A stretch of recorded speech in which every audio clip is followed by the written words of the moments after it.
Good evening. This is Ryan Turner, Artistic Director of Emmanuel Music, and welcome to our fourth in a series of late summer night sessions. This is a series curated by our own musicians, and tonight's performance by Kendra Colton is actually a sort of pre-release party of a new recording that she has put out of songs by Joseph Marx, a tower in the late romantic song composer category who has gone somewhat unknown, and I am so excited for you to hear these amazing works. So I won't say much more than to say that you're about to hear some pretty astounding pieces by Soprano Kendra Colton and her pianist, Ward. Thank you.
keine Feuer, keine Rüstung zum Ritt, keine Sichel, keine Scheu, drum ich auch nicht.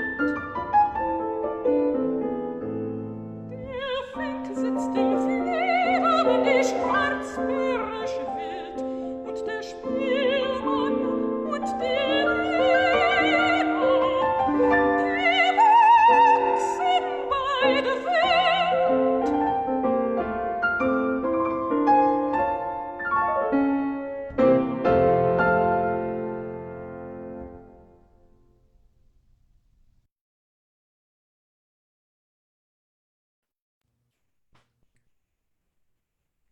Hi, Kendra.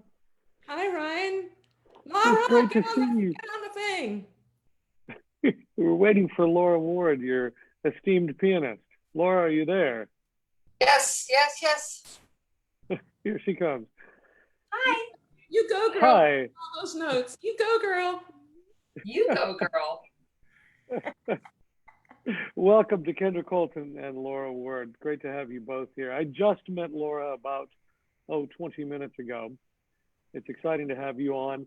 And I'm very curious. So you all made this recording 20 years ago? Or tell us, how did this recording transpire? When did this happen?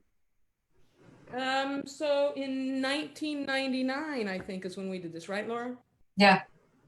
Let's see, 99.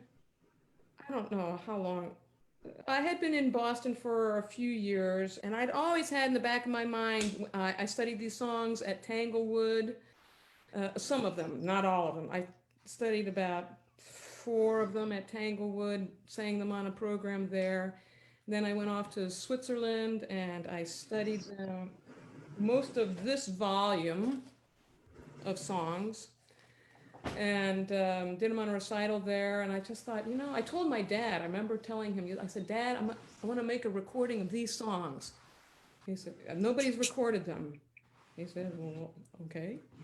And then when I came back to Boston, I reconnected with Laura and put the plan together, rented Mechanics Hall, got Jim Donahue to record, and had a great time putting them together.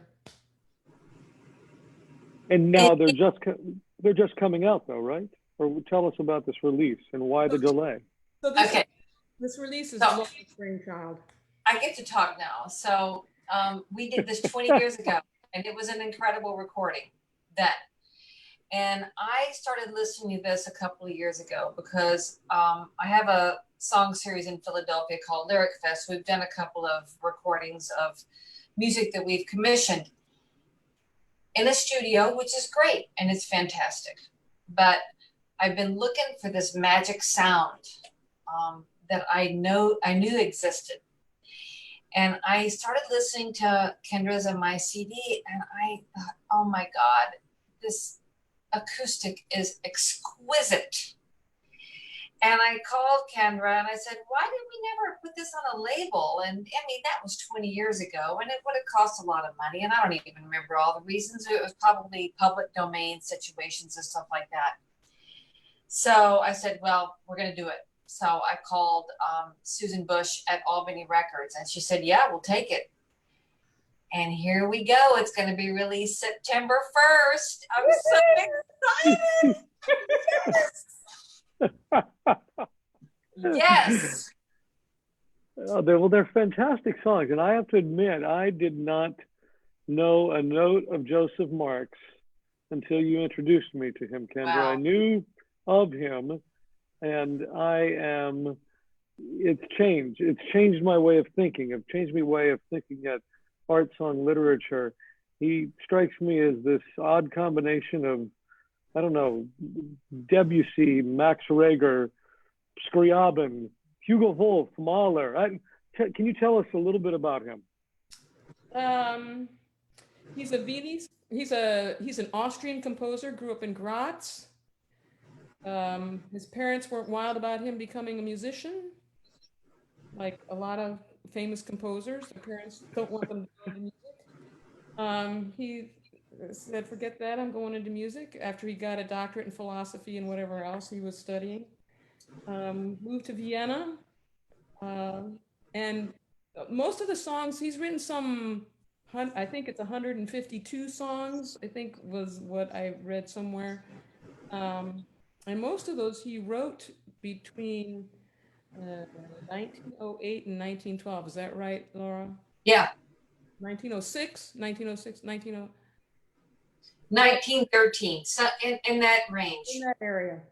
Anyway, that's a lot of songs to put out in a very short time like that. And he had a singer that was sort of his muse that he wrote for. Um,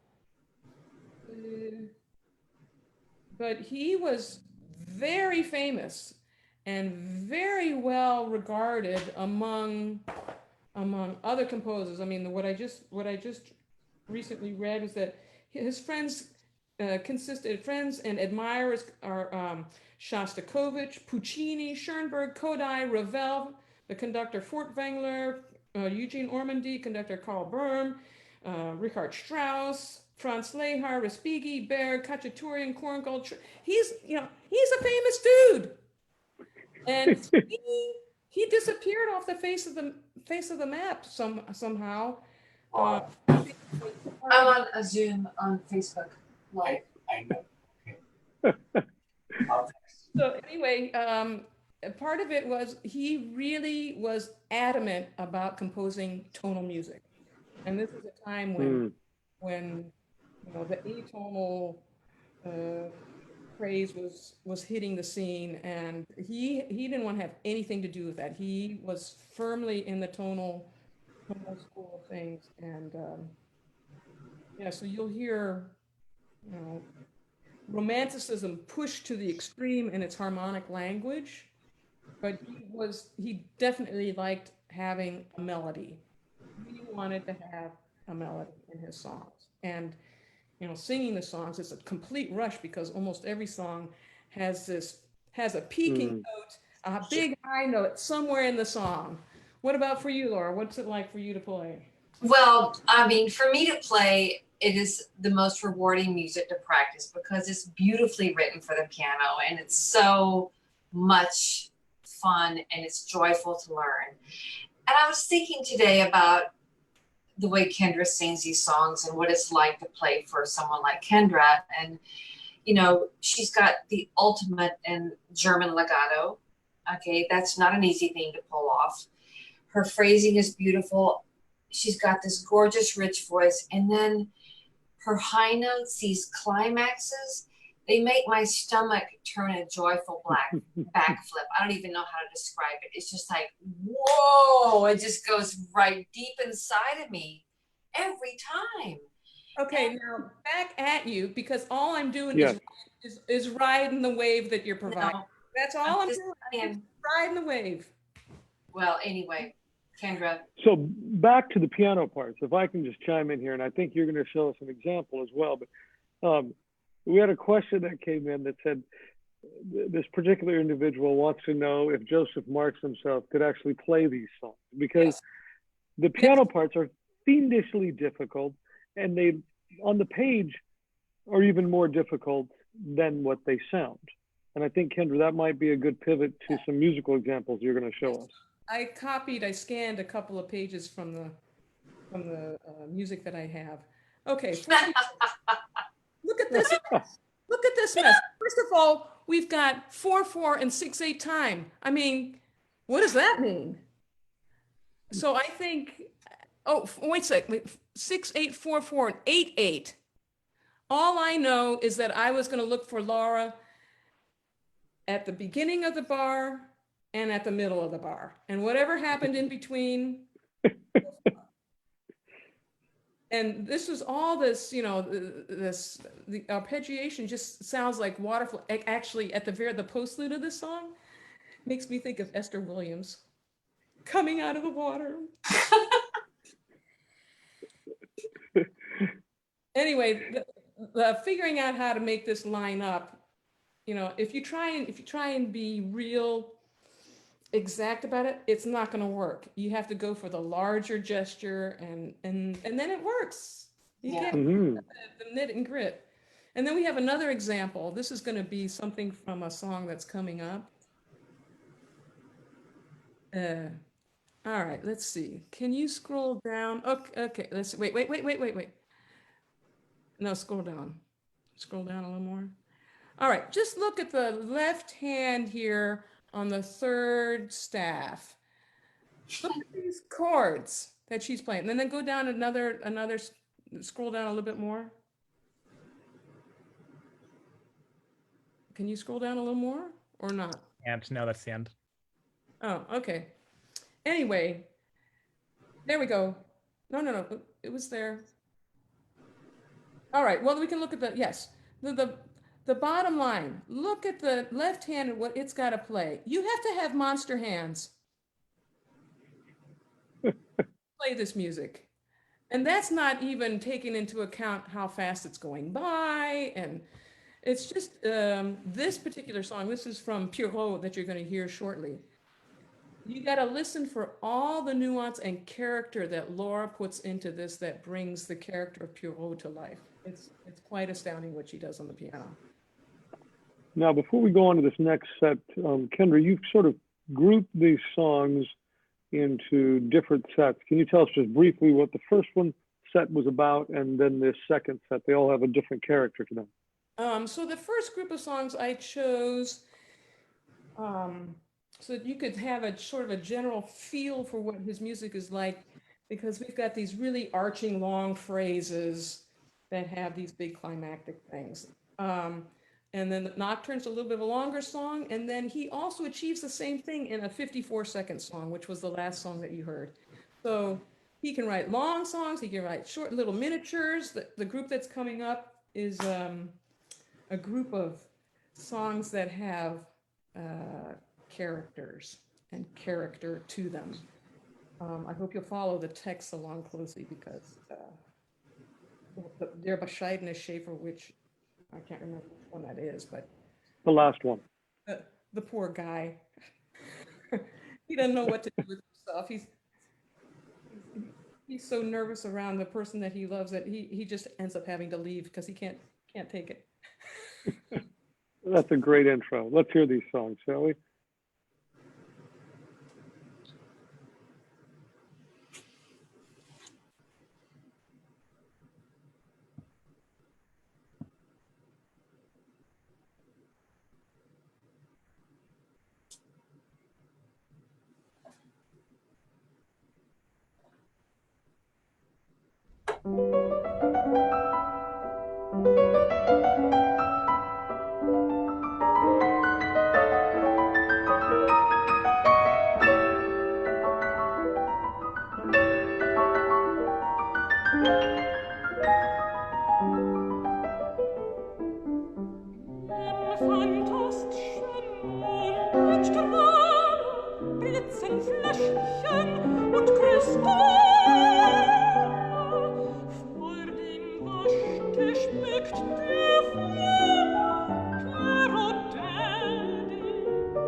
Poor guy. And the anticipation that builds up after you say ganz allein, as though you're just holding your breath, and that little it's the ritornello there is, what a fantastic song. So Kendra, you sound amazing. It's such a silvery and expressive sound and full of so much color, and the German diction, as Laura mentioned, is, flawless. But the question I have, what is it like listening to yourself 21 years after you recorded it? You know what? I haven't listened to this CD till Laura asked me about putting it on a label. So it's probably been 19 years since I've listened to it. The only thing I can say is, I wish I had that. I want that back. I mean, I tell you what, 20 years of wear and tear, you start to feel it. But yeah,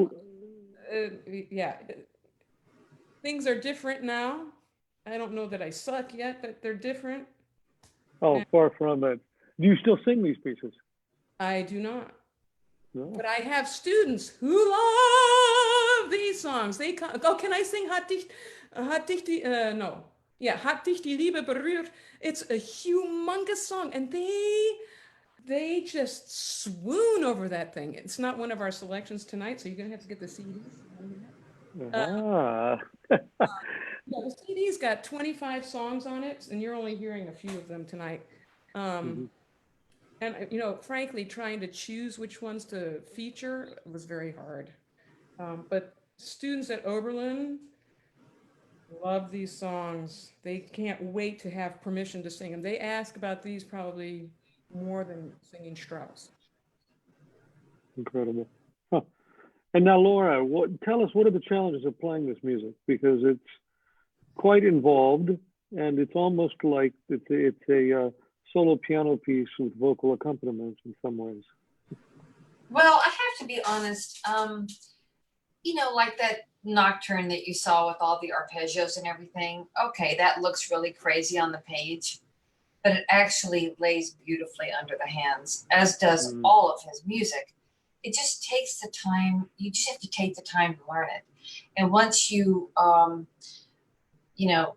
spend time with the text and everything and think about the character and the color of each song, which is, each one is vast. It's its own world,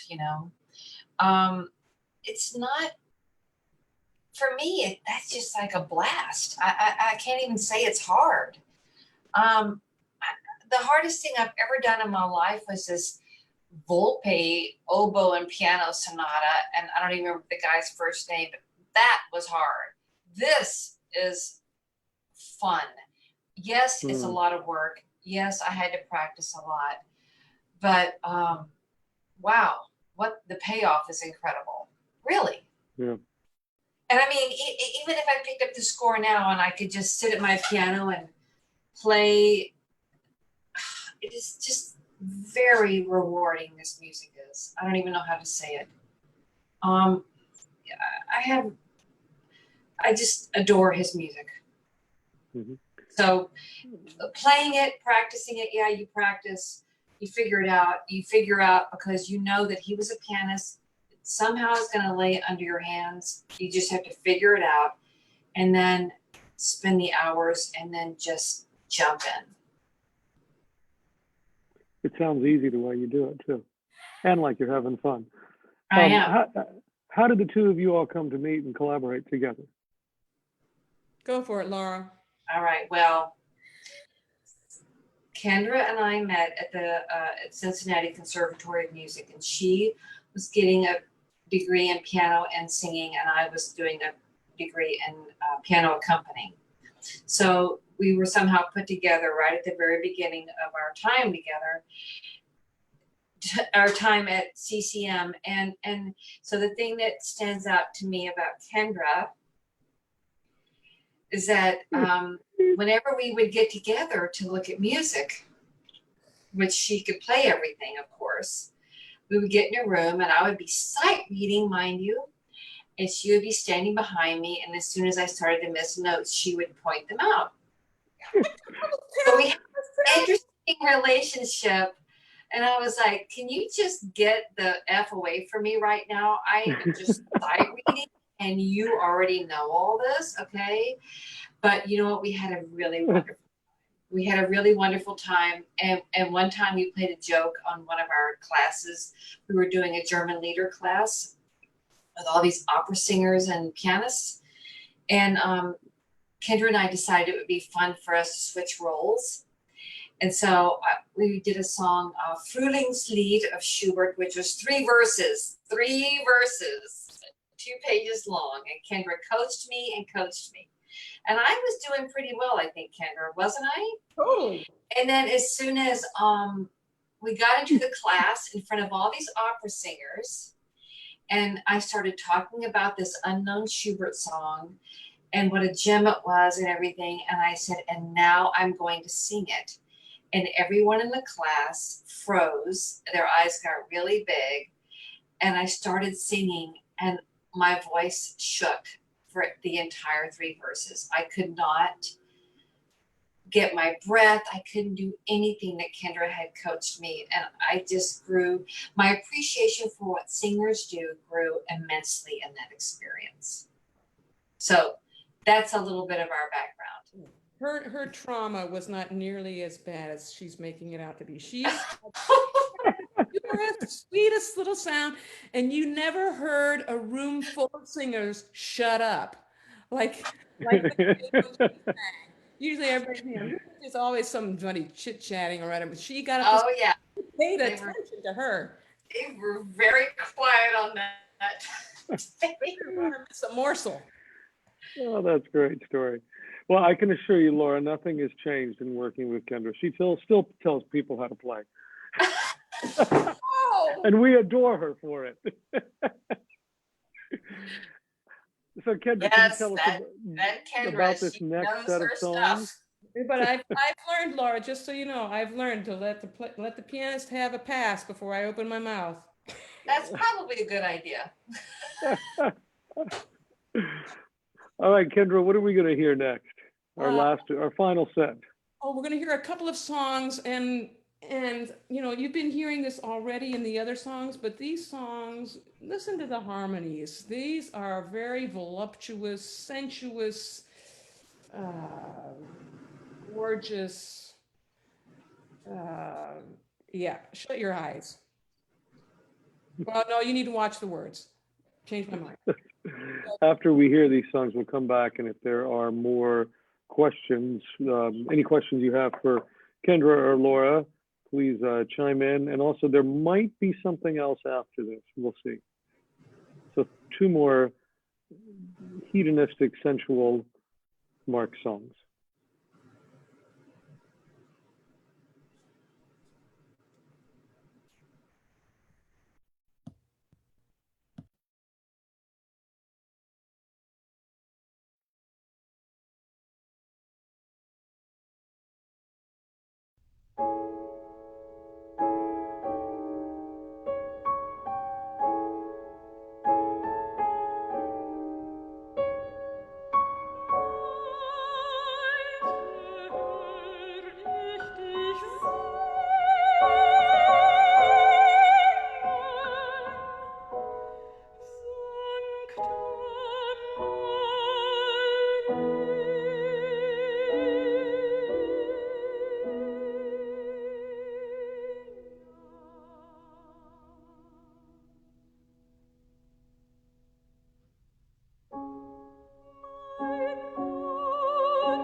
Okay, all I gotta say, I gotta chime in right away.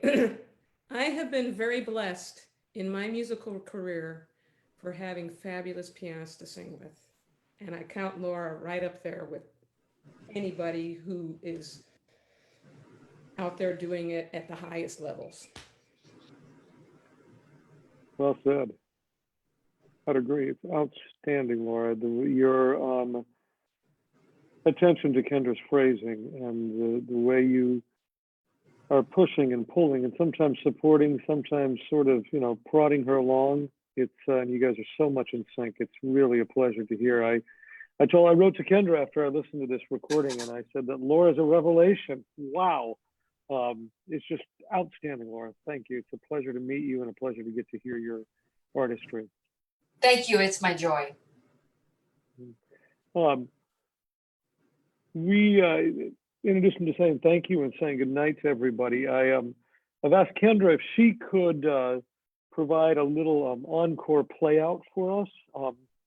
And let me set this up and to say that I did a little research and found out that Joseph Marx had great admiration for polyphony and the music of Haydn and Mozart, and you probably guess where I'm going, and Bach, of course. So much to the point that he did his own orchestration and rearrangement. I don't know if you know this, Kendra, of Cantata 21, Ich hatte viel Bekümmernis. There is a Marx orchestration of this cantata. Whoa. I've not heard it, but so I asked Kendra if she might provide a little Emmanuel encore for us of some Bach. So Kendra, set it up and give us a play out. And this is the last thing I'll say. Huge debt of gratitude to both of you. Thank you for opening my eyes to this amazing composer and sharing with us this evening. The selection, are we gonna play two things? Sure. Okay, so Peggy Pearson and I, for the last 6 years or so, have been recording Bach arias together, and this the two selections are going to be from the Wedding Cantata, DW 202. And I offered up the first movement, the opening movement, which is sort of sounds like the fog lifting from a beautiful spring morning. And then the final movement is a gavotte, which would be, the wedding dance at the end of a ceremony. Thank you. Good night, everyone. Good night.